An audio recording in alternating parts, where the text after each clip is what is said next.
What is up, football fans, but most importantly, Houston Roughnecks fans? Welcome to the Roughnecks Rundown. My voice is a little shot after this weekend, but we're still going to push through. We did not beat the Boats, but there are good things that came out of it. Let's get into it. I'm in the big leagues, told her don't miss me. Ballin' like Houston, ayy, feeling like Whitney. I need a bag, bruh, send it through quickly. All right. So, episode 29.1. I'm doing that because I'm going to do multiple episodes this week, probably just two. This one will be a recap, and then the next one will be a preview. But let's get into it. So, the first thing that we're going to talk about is we're going to review the loss. We're going to go over what happened. A lot of you watched it. If you didn't watch it and you're coming here to just get a recap, then, well, that's perfect. Then we're going to go over the bad. What was the bad? There was a lot of it. And we're going to go over the main bad parts. Then what was the good? There were good things. There were actually a lot of good things that came out of this weekend that we saw that we can build on, and we're going to talk about those. And then what's missing? And what is missing? Well, we'll get into that once we get there. But let's start with a review of the loss. We lost to the Showboats. We lost 18-12. Now, that is a one-score game. For all of the bad that we're going to talk about, we only lost by one score for a team that many people are now ranking in the top 4 of the league. So all is not lost. All is not lost. Then the defense was as good as advertised, man. We got Gabe Sewell right there tackling Darius Victor. Man, Darius Victor is amazing. And this defensive front, man, it was that good. This defense was exactly as advertised. And, I talked to Lionel Vitale, the GM, before the game. And he said, on paper, we look like the best defense in the league. He said, I really want to see how it looks once we get into the game. And I had the same question. I was like, okay, what is this going to look like? Then we go out, we watch it, and it was that good. This defense at all levels was lighting it up.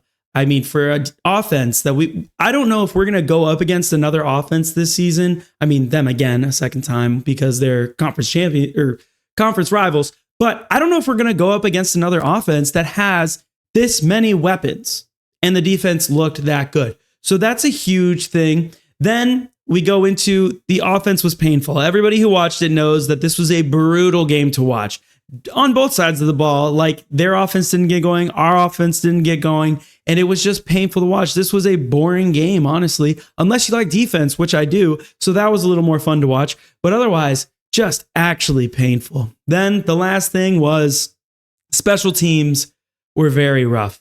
I put Isaiah Henney here. I love Isaiah Henney. I met his wife at the game, his wife and his child. They were both really, really cool. And so it hurt to see him have that game. And, he tweeted out, he said, we're going to bounce back. And I responded to it. And I told him, he's proved to us over and over, time and time again, that he can ball. He had a bad game, that's going to happen and might as well get it out first game of the season. But he's going to bounce back and we're not worried. But that was the best picture I had for the special teams. So we move on to what was the bad. What was the bad of the game? The offensive line. That was the biggest bad of the game. PFF released their grades. The lowest ranking offensive line by far was us.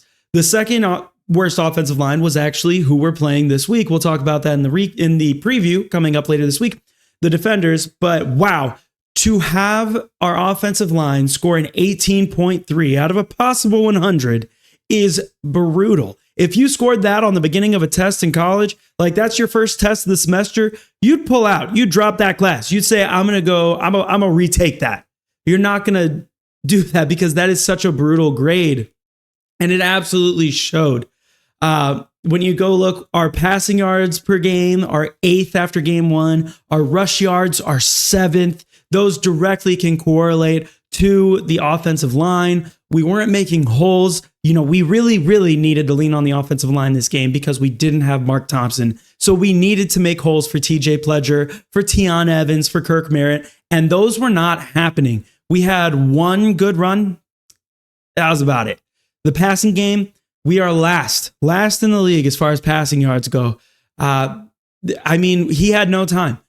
Jarrett Garantano absolutely had no time. Online, somebody today said that he was dropping back for 3 to 5 seconds. I find that incredibly hard to believe because I don't think he had 3 to 5 seconds on anything but maybe 1 or 2 plays.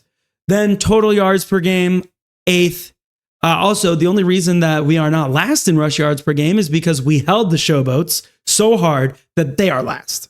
Then points per game, we are tied last with DC. So it's kind of a toilet bowl coming up, but a good rebound game, a good test to see, hey, how is our grit? How can we come back? But we go back to what just the bad was. Then the return game. Like I talked about special teams. Isaiah Henney, the very first kickoff that we return, he lets the ball bounce and we get the ball at like the 7. He goes on to then fumble and they score the touchdown that probably put them up, and that's probably the game.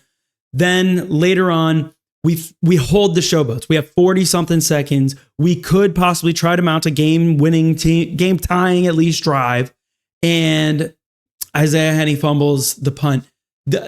I said one of the key takeaways, one of the things that we had to do to beat the Showboats was going to be have clean special teams. And if you watch this game, man, you know that we didn't have a clean part of our game. We had 22 penalties on the day. That's bonkers. That's great. That's Oakland Raiders type penalties. That's a lot. And then to have the mistakes with the downing the ball at the 7, with the muffing the punt.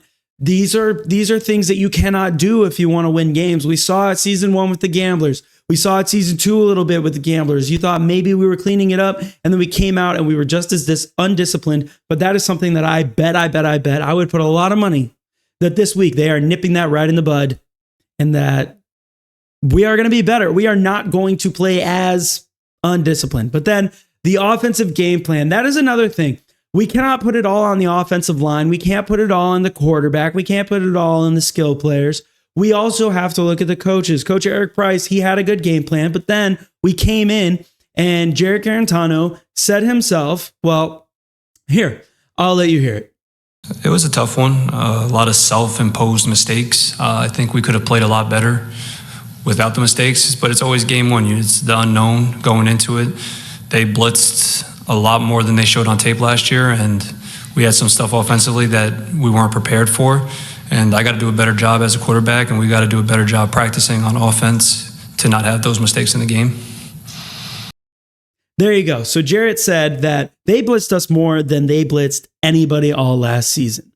Now, they came out, they blitzed a lot, they blitzed more than they have, and that just kind of threw a huge monkey wrench into our offensive game plan. But we should have had ways to get around that. We should have had blitz beaters. We should have been ready. Now, there was a perfectly called screen that went to Kirk Merritt, and he slipped. He did the splits, and then he got hit. That probably would have gone for good yards. That possibly could have been a touchdown scoring drive, which could have changed the tide of the game. Momentum is big, especially when you're in a home stadium this season where you actually do have the crowd noise. And trust me, while somehow that was the lowest fan attendance of the weekend, that was the loudest game, in my opinion. I was at the Arlington game, which was the most people, and it was the quietest football game I've ever been to that had a full stadium. It was crazy. My dad and I were just sitting there talking to each other. Normally, I was just like, it's a fun time. My dad said, yeah, it's a good time, man.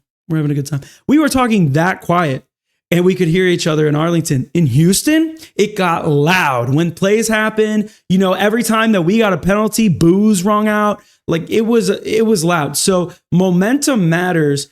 And when we have an offensive game plan where, just a lot of blitzing is going to cut into it and slow it down, we have to be adaptive, and we have to come back next week and be ready because, well, we know next week we're going to get the hell blitzed out of us. But that was something that was a problem. Then third down coverage. This is also kind of, we can say, defensive play calling.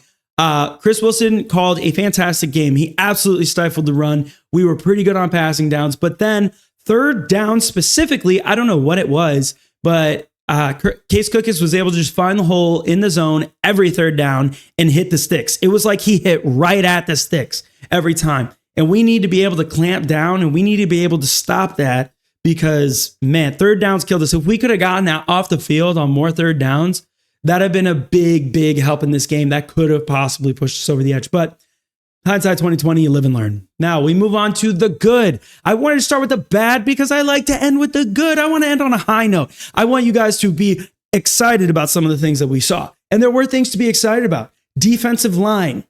Zzz. I put an S in parentheses there because, wow, this defensive line is the most impressive defensive line I've ever seen in spring football. It's ridiculous. We had multiple defensive lines. And what I mean by that is that it seemed like every other down, the entire defensive line would shift out. You know, we would start first down. You're guessing that they're going to run the ball probably. And they have Darius Vito Victor. You think that they're going to run the ball, and they did a lot. So what do? You have Olive Sagapolu. You have big Toby Johnson. You have those big guys, Keontae Shad. You're moving these big guys in, and you're stopping the run. And my God, we stopped the run. That was crazy. Then when it comes to more passing downs, when we get to the second down and long, when we get to the third downs, we're shifting them out. We're keeping Glenn Logan. I think that was when Keontae Shad came in. You know, we have Adam Rodriguez. We have Raheem Bingham. We have our speed rushers, our guys who are really trying to get to the quarterback. We really were able to just rotate them out. Toby Johnson was on a play count, and we were able to rotate him so much that he had a fantastic game, was the highest rated player on our team by PFF in only 20 plays because Quan Drake, a testament to him as a coach, was able to just rotate the defensive lines, sort of predict what the offense was going to do, and have the best personnel in there for the plays that he expected to come. And wow, it was stifling. The defensive line was amazing. It's that good. It's really that good. The fact that we only had, I think, 2 sacks, Toby Johnson and Raheem Bingham each had a sack. I mean, if you go back and you watch the tape, they were killing Case Cookus, man. They were killing him. Carlo Kemp, you had Adam Rodriguez. They were knocking him down every single play. I even told Case after the game, I said, hey, you were the most sacked quarterback in season 1, and it looked like, or season 1 and 2 of the USFL, and it looked like more of the same. And he was like, dude, yeah. But a testament to Case, he said, I'm a football player and I can take a hit too. So I really did respect that. But he spent every single play on the ground. He had to get up. He was limping for a while. Absolute beast. But then we go on to Ruben and friends. And when I say Ruben and friends, I mean the rest of the front 7. So we had a lot of 4 down linemen. Then we had 3 linebackers, or we'd bring in an extra DB for nickel, technical football stuff. But Reuben Foster, that was my Roughnecks rundown player of the game. Absolute beast. He played lights out. He had a fumble recovery. He had an interception that shifted momentum and really had you feel like we could win that game. He had 6 tackles. He was flying around, man. But then the people that are not getting talked about enough, Gabriel Sewell is a bad man. Gabriel Sewell was killing people out there. I looked at my brother in the middle of the game and I said, I think Gabriel Sewell is trying to actually kill a guy. He is a monster. Gabriel Sewell was flying around. It was like every time somebody got the ball, he was going to show up and he was going to lay a licking and make sure that you knew he was there. And then JT Tyler was running around. Now, JT, he had a little bit of a rougher game. Vito Victor's a harder guy to bring down. And then they had some shifty players. Trust me. JT's going to bounce back. JT's going to have a great week too. This linebacker core, Ruben and friends, let's look at it. Let's look at what we got. Passing yards against, 3rd best. And that's only because we never got off the field, man. If you never get off the field and you're not stopping people on 3rd down, yeah, they're going to get some pass yards, but still 3rd best. Then rush yards against, 1st. Saved us from being worst in rush yards on offense because they were ridiculous. A brick wall. My gosh. Vito, I swear that man had the worst day of his career. He hated playing against us. And he loves Big Toby. They were on the same team the past 2 seasons. He hated this because he had 38 yards. He had 9 negative rush yards. So he had plays where he was just getting killed in the backfield. Absolute beast. Total yards against, 2nd place, and that's only because of the pass yards. And points allowed, 1st. We really were just killing it. Yeah. And well, you're probably thinking, wait, you had 18 points scored against you. How did they have the best points against? Well, 1 touchdown was a fumble recovery for a touchdown. So that does not count against the defense. That's not on them. They weren't on the field. But wow, absolute beast. Ruben and friends, including that defensive line, were amazing. Our safety play, pretty solid. Corner play, a little shaky down the stretch. It's the first time that you're really playing full speed. Yeah, they were going to get some plays behind him. They didn't give up a deep touchdown. They didn't give up a super deep pass, but they did have some pass interference. That's something that you just kind of got to get back into the rhythm, and we hope that'll be okay. But then J.J. Molson, a lot of people were like, oh my gosh, we dropped Luis Aguilar. What are we doing? Yeah, because did you see that? J.J. Molson, it was windy out there. I don't know if they said it on TV. I don't know if anybody said anything on TV. But wow, it was a pretty windy day in Houston. J.J. Molson, he came out, he goes 55-yarder. And we were sitting there like, oh no, man. Like, yeah, we had that 64-yarder on the Panthers the night before, but that's in a dome.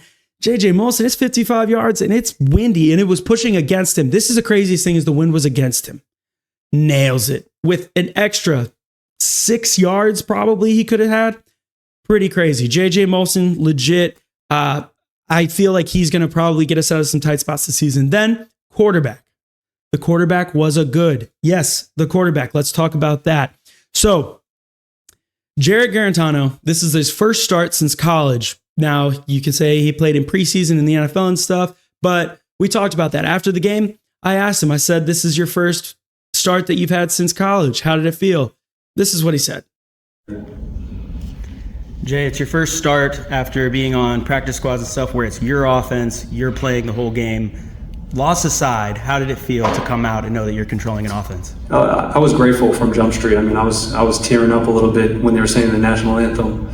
It's been a long time since I played ball, like just being the guy, and it's just a different feel. So I'm grateful for this league for giving me that opportunity to get my tape and play with these guys and try to win ball games. But all in all, like I was so happy. I'm so grateful that I get to play ball again and be the guy. There you go. So he teared up during the national anthem. Like this was a big game for him.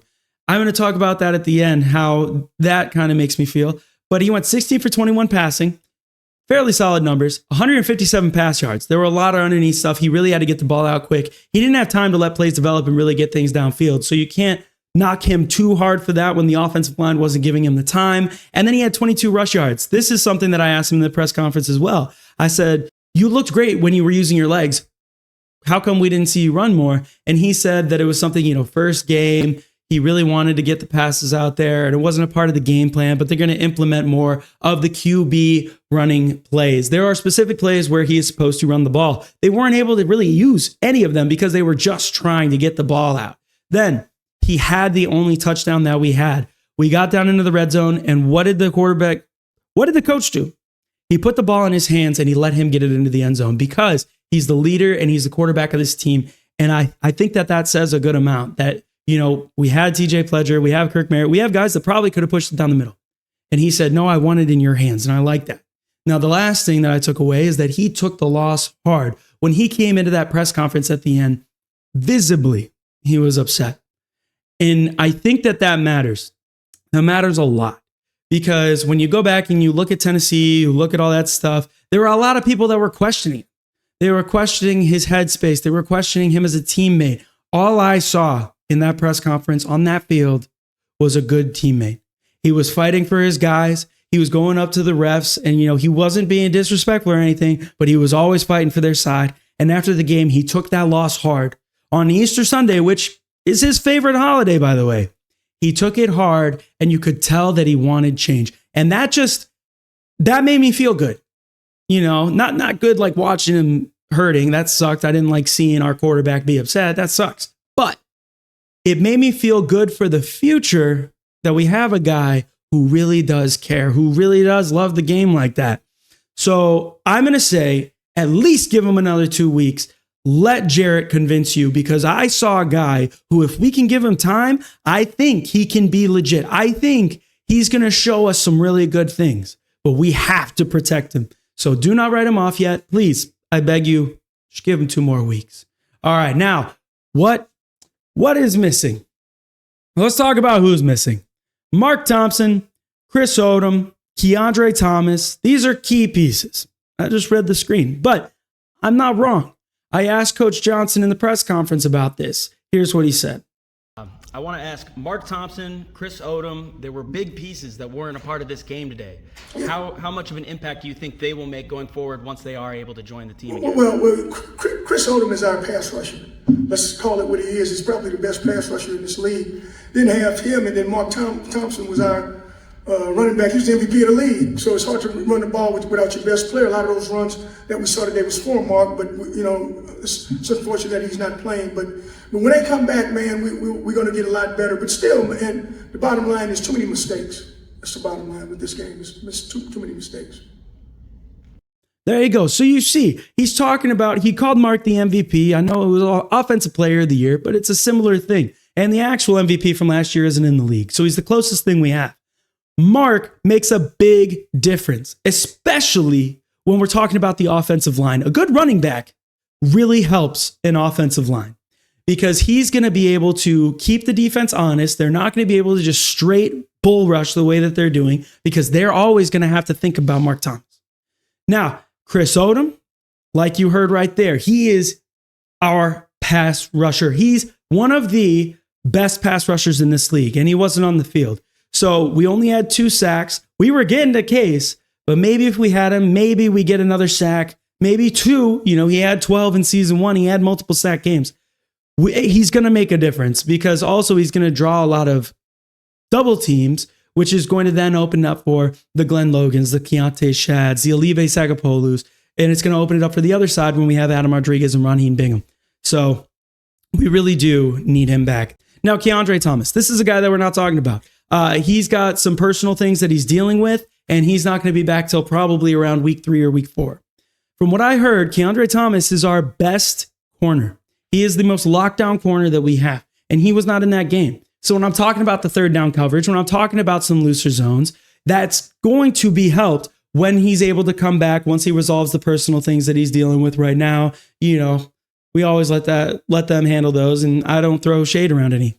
But Keandre, once we get him back, he's going to be fresh and he's going to be good. That's going to be very important.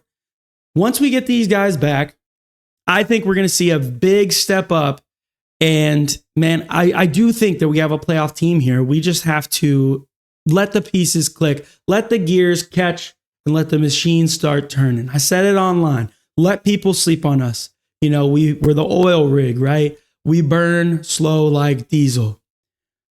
Once we do get burning, it's going to burn hot, and this team is going to be good. I promise you. That defense is insane. We are going to rely on that defense. I promise we are. And then we're going to come back, and that offense is going to get started, and it's going to work out. We just have to let it work out. We got to let the slow burn light into a just huge fire, and it's going to happen. Drill, baby, drill. Rough them up. I'll see you guys next time. Go Roughnecks. I'm in the big leagues. Told her don't miss me. Ballin' like Houston. Ayy, feeling like Whitney. I need a... Hey guys, thank you so much for watching the UFM United Football Media. If you like that, please make sure to like and subscribe. Also, if you want more videos, you can check them out on our channel over here. The best one for you is right here. And then if you like mine, the rest of my playlist is right here. Thank you guys, and I hope to see you next time.